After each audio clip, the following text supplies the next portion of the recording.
What's going on, Diesel World Reaction? This your boy Juan Diesel, and I'm back with another video.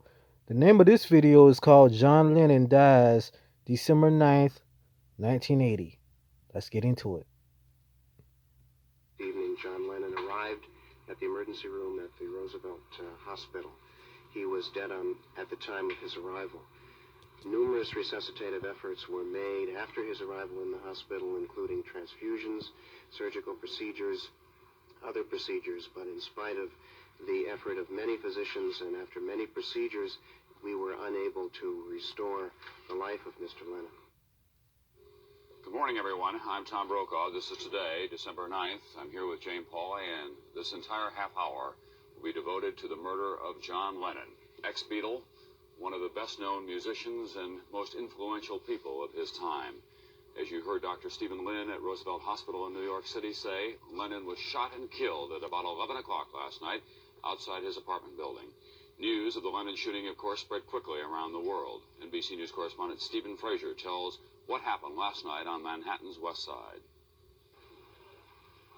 Witnesses told police Lennon was shot near the door to his apartment building as he and Yoko Ono returned from a recording studio.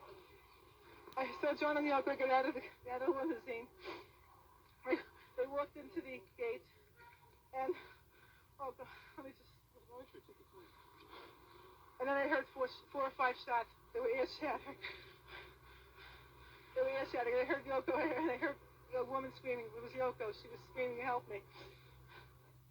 Lennon's building is home for many celebrities. Strangers waiting for a glimpse of some resident are not uncommon. The man accused of shooting Lennon dropped his gun afterward and waited for police to arrive.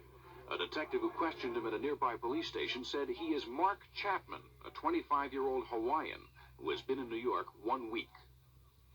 He, Mr. Chapman, has been about the Dakota for the last several days. He was there on Saturday asking about Mr. Lennon. He was there on Sunday asking about Mr. Lennon. And he was there again this afternoon when Mr. Lennon and his wife left for a recording session. He was able to obtain an autograph on an album from Mr. Lennon as he left for the recording studio where he was going. He remained at that location all evening waiting for Mr. Lennon to come back. Sometime shortly before 11 o'clock, John Lennon and his wife arrived back at the Dakota in a limousine. They parked the limousine on the curb right outside the Dakota. There is a driveway into which they might have gone, but on this occasion did not. They got out of the car, out of the limousine, and walked into the archway area of the Dakota. To the right, as you walk in the archway area, is kind of a vestibule, which has a doorway, a glass doorway. This individual, Mr. Chapman, came up behind him and called to him, "Mr. Lennon," as he arrived at that doorway. And then in a combat stance, he emptied the Charter Arms .38 caliber gun that he had with him and shot John Lennon. At the hospital where Lennon was taken, young people prayed. He's not dead. John Lennon can't be dead. Mark Chapman, charged with the murder of John Lennon, will be arraigned later this morning.